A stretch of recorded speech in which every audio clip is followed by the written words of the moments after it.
اعوذ باللہ من الشیطان الرجیم بسم اللہ الرحمن الرحیم۔ حمد و ثنا اللہ رب العزت کی بارگاہ میں کہ جو ہر لحاظ سے لائی کی حمد و ثنا ذات ہے، اور درود و سلام اللہ رب العزت کے ان برگزیدہ بندوں پر کہ جن کے طفیل انسان کو اللہ رب العزت کی طرف سے آپ کی ہدایت نصیب ہوئی۔ سب سے پہلے تمام سامعین کو میری طرف سے السلام علیکم۔ میں ہوں ساگر نقوی اور آپ دیکھ رہے ہیں میرا یوٹیوب چینل۔ سب سے پہلے تمام سامعین کو 12 ربیع الاول کے حوالے سے میلاد مصطفیٰ صلی اللہ علیہ وآلہ وسلم مبارک۔ میرے بھائی، تمام تر زندہ قومیں اپنے محسنین کا، اپنے لیڈران کا، اپنے رہبران کا جو یوم پیدائش ہوتا ہے، یوم آمد ہوتا ہے، وہ مناتی ہیں۔ کیونکہ اس ہادی، اس راہبر کے صدقہ میں ان کو وہ راہ ملی ہوتی ہے کہ جو راہ نجات ہوتی ہے۔ تو رسالت مآب صلی اللہ علیہ وآلہ وسلم کی ہستی وہ بابرکت ہستی ہے کہ جن پہ نبوت جیسا اہم ترین جو ایک سلسلہ تھا، وہ تعلیمات دین کے حوالے سے، تو ہادیان برحق کا وہ سلسلہ رسالت مآب صلی اللہ علیہ وآلہ وسلم کی ذات بابرکات پہ وہ تکمیل کو پہنچا۔ اور سب سے بڑے نبی کی امت مسلمان، تو ان کے لیے یہ ضروری ہے کہ یہ اپنے نبی صلی اللہ علیہ وسلم کے آمد کے دن کو شجاع نشان طریقے سے عقیدت کے ساتھ منائیں۔ اچھی بات منایا جاتا ہے۔ جو مخالف ہیں اللہ ان کو بھی توفیق دے، کیوں یہ ان کے بھی نبی صلی اللہ علیہ وآلہ وسلم سے منسوب دن ہے۔ یعنی یہ وہ دن ہے جس دن اللہ رب العزت نے اپنی سب سے بڑی رحمت للعالمین، اس ہستی کو کہ جس کے لیے اللہ رب العزت نے فرمایا کہ یہ عالمین کے رحمت ہے، تو اس ہستی کی آمد کا جو دن ہے، تو اس دن کو شایان نشان طریقے سے منانا چاہیے۔ تو جو منا رہے ہیں میں ان کو سلام پیش کرتا ہوں، مناتے رہیں، زیادہ سے زیادہ شرکت کریں۔ لیکن گزارش یہ کرنا چاہتا ہوں میرے بھائی کہ اس ہستی کے حوالے سے 2 تاریخیں زیادہ اہم ہیں، 12 ربیع الاول، اس کے بعد 17 ربیع الاول۔ یہ یعنی 2 مسالک ہیں ایسے اسلام میں کہ جن کا عقیدہ ان 2 طریقوں پہ ہے۔ کچھ کہتے ہیں کہ 12 ربیع الاول آمد ہے رسالت مآب صلی اللہ علیہ وسلم کی، کچھ کہتے ہیں 17 ربیع الاول آمد ہے رسالت مآب صلی اللہ علیہ وسلم کی۔ یہ 2 طریقے ہیں، لیکن جو سب سے بڑی پازیٹیوٹی ہے نا، وہ یہ ہے کہ 12 والے 17 والوں پہ اعتراض نہیں کرتے، 17 والے 12 والوں پہ اعتراض نہیں کرتے۔ اب دیکھیں کتنا خوبصورت ماحول ہے۔ جب 12 والے میلاد منا رہے ہوتے ہیں نا، تو 17 والے جو ہیں وہ اہتمام کر رہے ہوتے ہیں، ان کو ویلکم کر رہے ہوتے ہیں، ان کے ساتھ شامل ہوتے ہیں۔ جب 17 والے منا رہے ہوتے ہیں تو پھر 12 والے وہ وہاں شامل ہوتے ہیں۔ یعنی دیکھیں سارے اکٹھے ہو گئے۔ کوئی ویسے تھوڑا سا اختلاف ہے تاریخ کے حوالے سے، نفرت نہیں ہے، آپس میں محبت کے ساتھ سارے اکٹھے ہو کے شامل ہو کے تو بنا رہے ہوتے ہیں۔ یہ ہے خوبصورتی۔ اب یہ ہوتا کیوں ہے؟ یہ اس لیے ہوتا ہے میرے بھائی کہ یہ مشترکات میں سے ہے۔ رسالت مآب صلی اللہ علیہ وآلہ وسلم کی جو ہستی ہے نا، یہ مشترکات میں سے ہے۔ تو اس لیے ہفتہ وحدت منایا جاتا ہے، یعنی 12 سے 17 تک یہ ہفتہ ہے، ہفتہ وحدت کے طور پر منایا جاتا ہے۔ سارے مل کے مناتے ہیں، تمام مکاتب فکر۔ کیوں؟ نبی سب کا ہے، سارے نبی صلی اللہ علیہ وسلم کی امت ہے۔ کیا بات ہے! جن لوگوں نے اس کی بنیاد ڈالی ہفتہ وحدت کے، میں سلام پیش کرتا ہوں۔ بہت عظیم کارنامہ ہے یار۔ تو ایک ہستی پہ متفق ہو کے میرے بھائی، تو آپ نے ہفتہ وحدت بنا لیا، اب میں کوئی اختلاف نہیں ہے، اب میں کوئی نفرت نہیں ہے، سارے اکٹھے ہو کے خوبصورت انداز سے۔ تو اگر تمام تر جو مشترکات ہیں مسلمانوں کے درمیان، تو اگر ان پہ بھی اکٹھے ہو جائیں، وہ نفرت ختم ہو جائے۔ اختلاف تو یہاں بھی ہے نا، 12 اور 17 کا پورے ہفتے کا اختلاف ہے، لیکن نفرت نہیں ہے۔ تو جو باقی مشترکات ہیں نا، تو ان پہ بھی اگر اکٹھے ہو جائیں تو پھر ہفتہ وحدت نہیں ہوگا، سال وحدت ہوگا۔ اور پھر آپ دیکھیں کہ ماحول کتنا نورانی ہو، کتنا پرامن ہو، کتنا خوبصورت ماحول بن جائے۔ تو مشترکات پہ آتے ہیں کہ مشترکات ان مسلمانوں کے درمیان ہے کتنے۔ توحید جس سب سے بڑا مشترک، تمام مسلمان لا الہ الا اللہ پڑھنے والے، محمد رسول اللہ، رسالت محمد صلی اللہ علیہ وسلم کی ذات مبارکہ، یہ بھی مشترکات میں سے۔ اس کے بعد کعبہ مشترکات میں سے، دین سب کا اسلام مشترکات میں سے۔ کتنے مشترکات گنواؤں میرے بھائی؟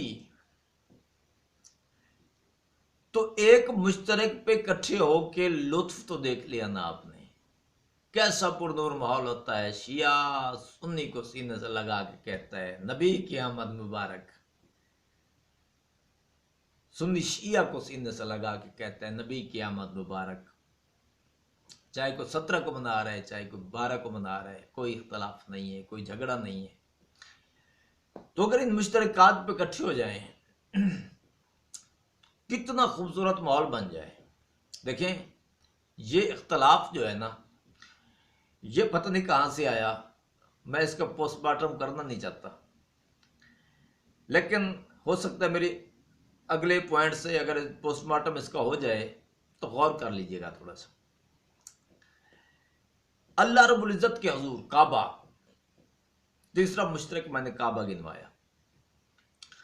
اللہ رب العزت کے حضور جب جاتے ہو کعبہ میں تو وہاں کوئی ڈفرینس نہیں ہے، کوئی نفرت نہیں ہے، کوئی شیعہ ہے، کوئی سنی ہے، کوئی وہابی ہے، کوئی دیوبندی ہے، کوئی نقش بندی، جتنے بھی مسالک ہیں سارے کے سارے جب اللہ رب العزت کی بارگاہ میں جاتے ہیں نا تو وہاں سارے اللہم لبیک اللہم لبیک کی صدا میں سارے برابر شامل، کوئی اپنا نعرہ نہیں لگا رہا ہوتا، سارے اکٹھے ہو کے یک زباں ہو کے اللہ رب العزت کے بارگاہ میں، مالک تیرے عبد ہیں، تیری بارگاہ میں حاضر ہیں۔ تو وہاں کوئی اور کچھ نہیں رہا، صرف عبد ہو گئے، اللہ رب العزت کے بندے ہو گئے سارے، مسلمان ہو گئے سارے۔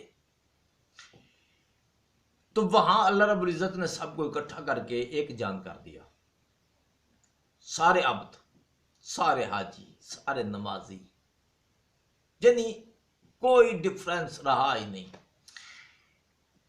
جیسے ہی اللہ رب العزت کے گھر سے واپس آئے اپنے ہی ڈگر پہ پھر چل پڑے، کوئی وہابی ہو گیا، کوئی شیعہ ہو گیا، کوئی سنی ہو گیا، کوئی دیوبندی، کوئی نقش بندی۔ یار غور تو کریں نا، اللہ رب العزت ہمیں اکٹھا رکھنا چاہتا ہے تو پھر وہ کون ہیں جو ہمیں تقسیم کیے جا رہے ہیں؟ جب اللہ رب العزت کی بارگاہ میں گئے تو وہاں کوئی فرق نہیں، اتحاد، سارے مسلمان۔ جیسے ہی واپس آئے تو اگر اللہ کی وہاں جیسے مانی تھی کہ تیرے ہی عبد ہیں، تجھے ہی لبیک کہنے والے ہیں، تو جیسے واپس آئے اگر وہ لبیک کی تاثیر ساتھ لے کے آئے تو پھر جہاں تقسیم کیوں ہو، اور اگر جہاں آ کے تقسیم ہو گئے ہو تو پھر سوچنا وہ وہاں لبیک اللہم لبیک کی جو صدا تھی اس کی تاثیر کہاں کھو گئی، کہاں چھوڑ کے آ گئے واپس۔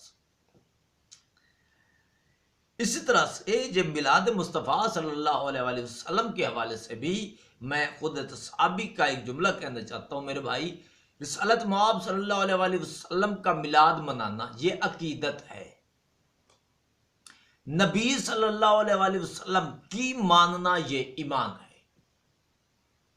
اب ہم غور کریں کہ ہم عقیدت زیادہ رکھتے ہیں یا ایمان زیادہ رکھتے ہیں؟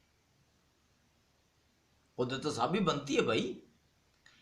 جس جوش و خروش کے ساتھ ہم رسالت مآب صلی اللہ علیہ وآلہ وسلم کا میلاد منا رہے ہیں، کیا اس جوش و خروش کے ساتھ، اس جذبے کے ساتھ، اس تندہی کے ساتھ ہم رسالت مآب صلی اللہ علیہ وآلہ وسلم کے فرامین کے مطابق اپنی زندگی بھی گزار رہے ہیں یا نہیں؟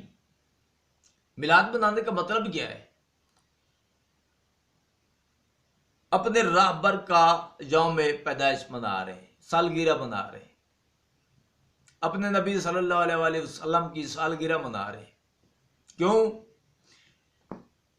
راہبر ہمیشہ وہ ہوتا ہے کہ جس کے کردار سے محبت ہو، جس کے کردار کی پیروی ہو۔ یہ نہیں ہوتا کہ صرف زبان سے تو مان لیا جائے، کردار پہ عمل نہ کیا جائے۔ یعنی راہبر وہ ہوگا کہ جس کو ماننے کا مطلب ہوتا ہے اس کی ماننا۔ رسالت مآب صلی اللہ علیہ وسلم کو ہم نے مانا، اب غور یہ کرنا ہے، خود احتسابی کرنی ہے کہ جس نبی صلی اللہ علیہ وسلم کو ہم نے اپنا راہبر مانا، اس لیے ہم اپنے نبی صلی اللہ علیہ وسلم کا میلاد منا رہے ہیں، تو ہم دیکھیں کہ ہم نے اپنے نبی صلی اللہ علیہ وسلم کی کتنی مانی۔ آج 12 ربیع الاول کی رات ہے، بابرکت رات ہے، کل دن ہے رسالت مآب صلی اللہ علیہ وسلم کی آمد کا۔ تو آج تھوڑا سا اپنے آپ پہ غور کر لے میرے بھائی، کیونکہ کل میلاد کے جلوس ہوں گے تو ان میں پھر شمولیت کرنی ہے ہم نے، تو وہاں جا کے یعنی ہم نے عملی اعلان کرنا ہے کہ ہم نبی صلی اللہ علیہ وسلم کے پیروکار ہیں، ماننے والے ہیں، امتی ہیں۔ تو جلوس میں کل جائیں گے، آج بیٹھ کے خود احتسابی کرتے ہیں کہ ہم نے رسالت مآب صلی اللہ علیہ وسلم کی کتنی مانی۔ نبی صلی اللہ علیہ وآلہ وسلم نے جو دین پیش کیا اس کا نام اسلام ہے، سلامتی والا دین۔ کیا خدا نخواستہ، خود احتسابی کریں، کیا خدا نخواستہ ہم اس سلامتی والا دین، لا اکراہ فی الدین کے مصداق دین کے نام پہ قتل و غارت گری تو نہیں کر رہے؟ ہم اس سلامتی والے دین کے نام پہ نفرتیں تو نہیں پھیلا رہے؟ ہم اس سلامتی والے دین کے نام پہ کسی کو نقصان تو نہیں دے رہے؟ کسی کی دل آزاری تو نہیں کر رہے؟ اگر نہیں کر رہے تو سرخرو ہیں الحمدللہ، پھر ہمیں کل میلاد مصطفیٰ صلی اللہ علیہ وآلہ وسلم میں جاننا چاہیے۔ کیوں؟ ہم نے نبی صلی اللہ علیہ وسلم کی جہاں تک مان لی۔ آگے آ جائیں، رسالت مآب صلی اللہ علیہ وآلہ وسلم نے فرمایا سود مت کھانا۔ اگر سود کھاؤ گے تو یوں سمجھنا اپنے سگے بھائی کا گوشت کھایا۔ تو ہم غور کریں کہ ہم میلاد منانے کے لیے کل کے لیے تیار تو ہیں، بڑے جوش و جذبے میں ہیں، کیا خدا نخواستہ ہم کوئی سود تو نہیں کھا رہے؟ اگر نہیں کھا رہے تو پھر ہمیں میلاد میں جاننا چاہیے۔ اسی طرح رسالت مآب صلی اللہ علیہ وسلم نے فرمایا کہ نماز کے حوالے سے تو کیا خود پہ غور کریں کہ کیا ہم نماز کے پابند ہیں؟ اگر ہیں تو الحمدللہ ہم سرخرو ہیں، پھر ہمیں کل میلاد میں ضرور جانا چاہیے۔ کیوں؟ ہم کردار مصطفیٰ صلی اللہ علیہ وسلم پہ عمل پیرا ہیں، ہم نے نبی صلی اللہ علیہ وسلم کو صرف نہیں مانا، ہم نے نبی صلی اللہ علیہ وسلم کی مانی ہے۔ تو اگر نماز کے پابند ہیں تو کل میلاد میں جانا چاہیے، لیکن یہاں تھوڑا سا روکنا چاہوں گا اپنے سامعین کو۔ نماز کے حوالے سے رسالت مآب صلی اللہ علیہ وسلم نے کیا فرمایا؟ نماز پڑھنے کا حکم نہیں دیا، نماز قائم کرنے کا حکم دیا ہے میرے نبی صلی اللہ علیہ وسلم نے۔ اللہ رب العزت کے حکم کے خلاف نہ بولنے والے نبی نے، یعنی اللہ رب العزت کے حکم کے بغیر جو نطق تک نہیں کرتی ذات، اس ذات نے نماز کے حوالے سے فرمایا اقیم الصلاۃ، یعنی نماز کو قائم کرو۔ اب نماز قائم کرنا کیا ہے میرے بھائی؟ صرف سجدہ کر لینا کافی نہیں، بلکہ یعنی جو کیفیت آپ کی نماز میں ہے، اگر آپ نماز میں غلط خیال نہیں لا سکتے اپنے ذہن میں، نماز پڑھنے کے بعد، مصلی سے اتر آنے کے بعد اگلی نماز تک وہ غلط خیالات آپ کے ذہن میں نہ آئے. اب حالت نماز میں آپ کی نماز قائم ہے. آپ نماز کے دوران کسی کا حق مارنے کے حوالے سے نہیں سوچ سکتے. تو جب آپ مصلی سے اتر آئیں اگلی نماز تک، پھر دوبارہ مصلی پر جانے تک آپ کسی کا حق مارنے کے حوالے سے سوچیں بھی نہیں. آپ کی نماز قائم ہے میرے بھائی.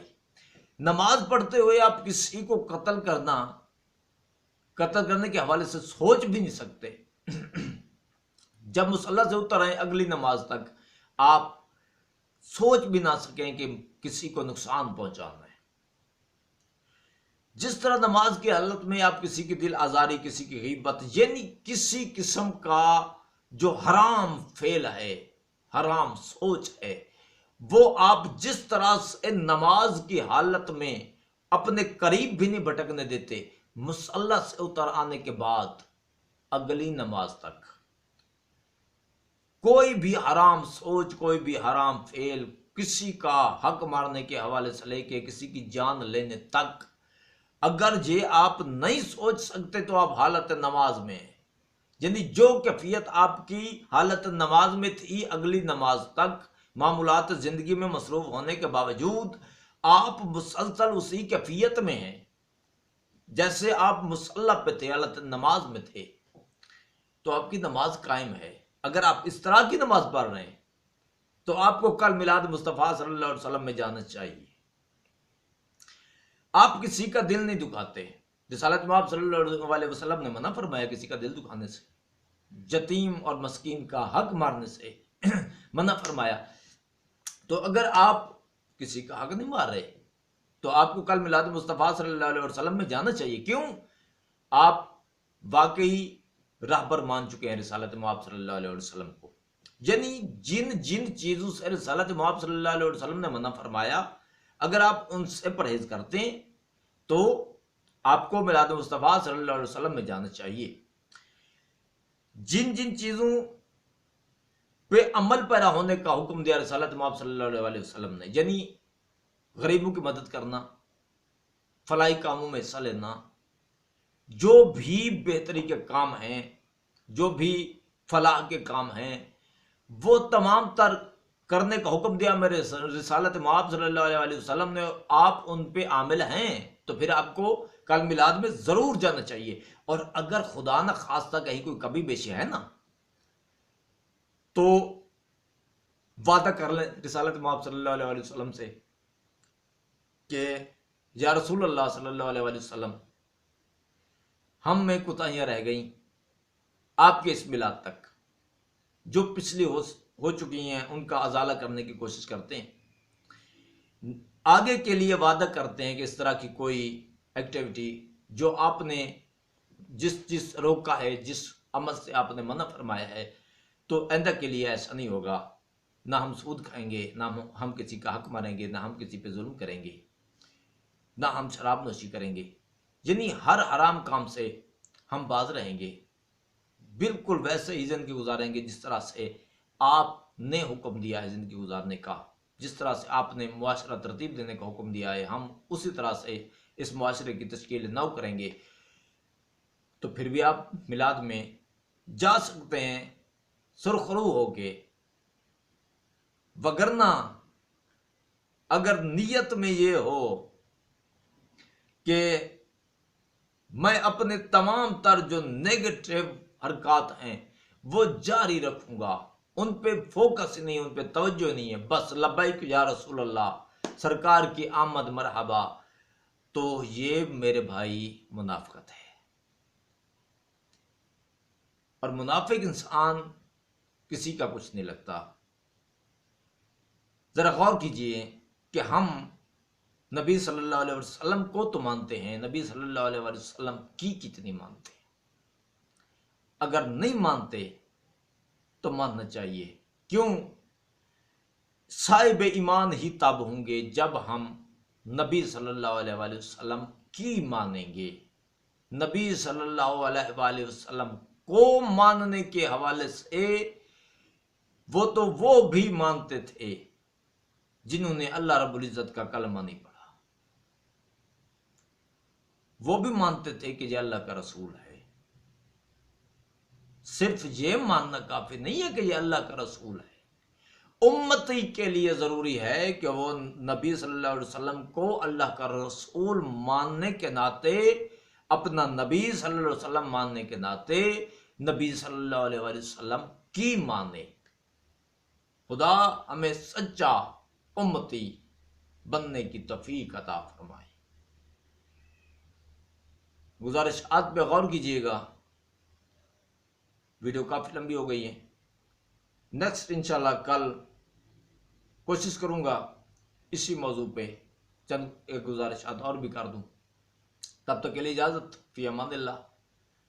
سلامت و آباد رہیں، رسالت محمد صلی اللہ علیہ وسلم کی عظمت کے صدقہ میں ہمیشہ شاد و آباد رہیں، امن میں رہیں، سلامت رہیں، میرا وطن سلامت رہے، میری قوم سلامت رہے۔